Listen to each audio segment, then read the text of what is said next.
ሰላም ጤና ይስጥልን ውድ የቻናላችን ቤተሰቦች ዛሬ እንደ ሁልጊዜው ትክክለኛ የተረጋገጠና ወቅታዊ መረጃ ይዘን ቀርበናል። በቅርብ ሰዓታት ውስጥ በሶሻል ሚዲያ ላይ በስፋት ሲሰራጭ የነበረው ኮሜዲያን ፍልፍሉ አርፏል የሚለው ዜና ብዙ ሰዎችን ወደ ድንጋጤና ሀዘን ከቷል። በተለይ ፍልፍሉ በቅርብ ጊዜ ወዲህ ከጤና ችግር ጋር ሲታገል መቆየቱን የሚያውቁ ሰዎች ይህንን ወሬ እንደሰሙ በእጅጉ ተደናግጠዋል። አንዳንዶች ወሬውን እውነት ብሎ በማመን የሀዘን መልእክቶችን ሲያሰራጩ ታይቷል። ነገር ግን እውነቱ ምንድን ነው? የኛ ቡድን ጉዳዩን በጥልቀት ለማጣራት የተለያዩ ምንጮችን አነጋግሯል።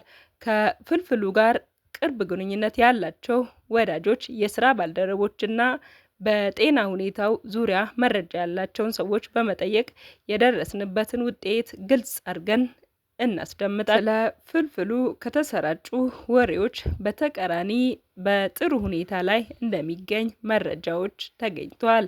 ይህ ወሬ እንዴት ተሰራጨ? በአሁን ጊዜ በሶሻል ሚዲያ መረጃዎችም በፍጥነት የሚያሰራጭ ቢሆንም ያልተረጋገጡ መረጃዎችም በተመሳሳይ ፍጥነት ይሰራጫሉ። አንዳንድ ገጾች ተመልካች ለመሳብ ሲሉ እውነታውን ሳያረጋግጡ አስደንጋጭ ርዕሶችን በመጠቀም መረጃዎችን ያሰራጫሉ።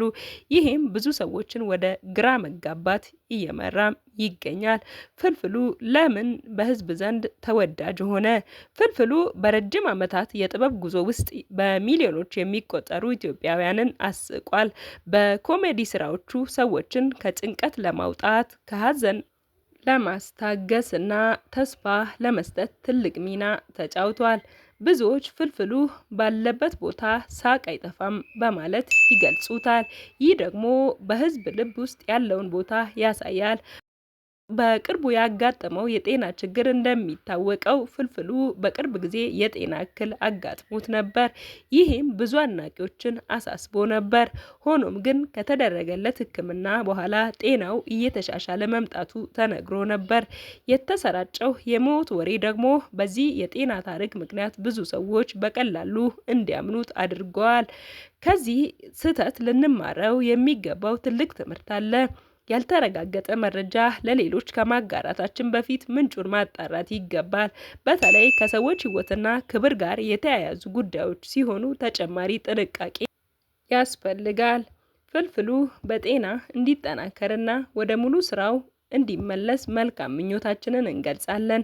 በመጨረሻም ይህንን መረጃ ከወዳጆቻችሁ ጋር በማጋራት እውነተኛው መረጃ እንዲደርስ ያግዙ። ቻናላችንን ሰብስክራይብ በማድረግ ላይክ መጫን እና አስተያየታችሁን መጻፍ እንዳትረሱ።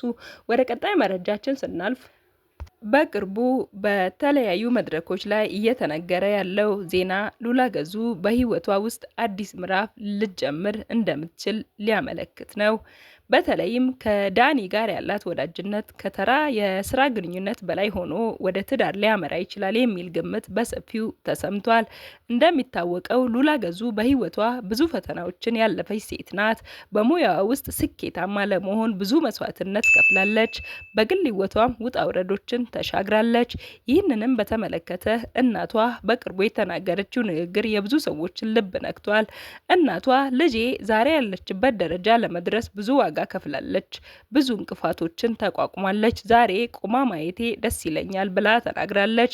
ነገር ግን እንደ እናት አንድ የሚያሳዝናት ጉዳይ እንዳለ ገልጻለች። ይህም ልጇ በትዳሯ ውስጥ ሙሉ ደስታ አለማግኘቷ መሆኑን በእንባ ታጅባ ተናግራለች። እናቷ በንግግሯ ውስጥ ልጄ በህይወቷ የከፈለችውን መስዋዕትነት ሲመለከት ዛሬ ላይ የሚገባትን ሙሉ ደስታ ብታገኝ እመኛለሁ የሚል መልእክት አስተላልፋለች። ይህም የብዙ ሰዎችን ስሜት የነካ ጉዳይ ሆኖ ተሰምቷል። በሌላ በኩል ሉላ ገዙ በሰዎች ዘንድ በጎ ስም ያላት፣ ሌሎች የምታዝን እና የምትደሰት ሰው መሆኗ ብዙ ጊዜ ተነግሯል። ከሚያዝነው ጋር የምታዝን፣ ከሚደሰተው ጋር የምትደሰት ሰው ናት ተብላ ትገለጻለች። በዚህ መካከል ከዳኒ ጋር ያላት ወዳጅነት የብዙዎችን ትኩረት ስቧል።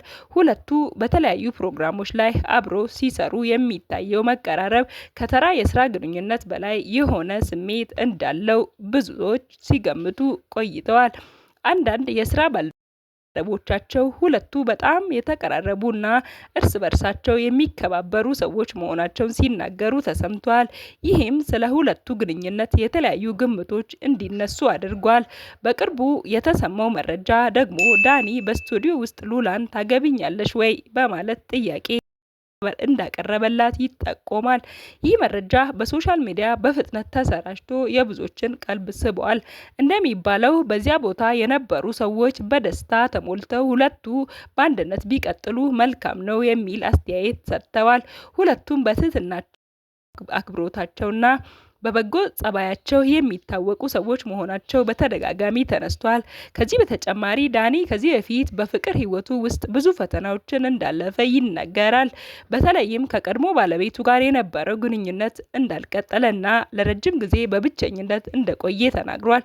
ስለዚህ ብዙ ሰዎች ዳኒና ሉላ እርስ በርሳቸው መረዳዳት የሚችሉና አንዱ ለሌላው ጥሩ አጋር ሊሆን የሚችል ሰው ነው ብለውም ያምናሉ። እናቷ ይህን ጉዳይ በሰማች ጊዜ በጣም መደሰቷ ተነግሯል። ልጄ ለራሷ የሚሆን ጥሩ ሰው አግኝታለች ብዬ አምናለሁ። ሁለቱም ረጅም ዘመን በደስታ እንዲኖሩ እመኛለሁ በማለት ደስታዋን ገልጻለችም ተብሏል። ነገር ግን እስካሁን ድረስ ስለ ሁለቱ ግንኙነት የተረጋገጠ ግልጽ የሆነ መግለጫ አልተሰጠም። ስለዚህ የሚወጡ መረጃዎችን በጥንቃቄ መመልከትና ከተረጋገጡ ምንጮች መከታተል ያስፈልጋል። ያም ሆኖ ብዙ አድናቂዎች ለሉላ ገዙ እና ለዳኒ መልካም ምኞታቸውን እየገለጹ ይገኛሉ። ሁለቱም በህይወታቸው የሚፈልጉትን ደስታ እንዲያገኙና በሰላም እንዲኖሩ የሚመኙ ብዙ ሰዎች አሉ። እናንተስ ስለዚህ ጉዳይ ምን ታስባላችሁ? የዳንና የሉላ ወዳጅነት ወደ ትዳር ሊያመራ ይችላል ብላችሁ ታምናላችሁ? አስተያየታችሁን በኮመንት ሳጥን ላይ አጋሩን። ቪዲዮን ከወደዳችሁ ላይክ ያድርጉ፣ ከጓደኞቻችሁ ጋርም ያጋሩ። እንዲሁም አዲስ ከሆናችሁ ቻናላችንን ሰብስክራይብ በማድረግ የደወል ምልክቱን ይጫኑ። በቀጣይ አዳዲስና ትኩስ መረጃዎች ይዘን እስከምንገናኝ በደህና ቆዩ።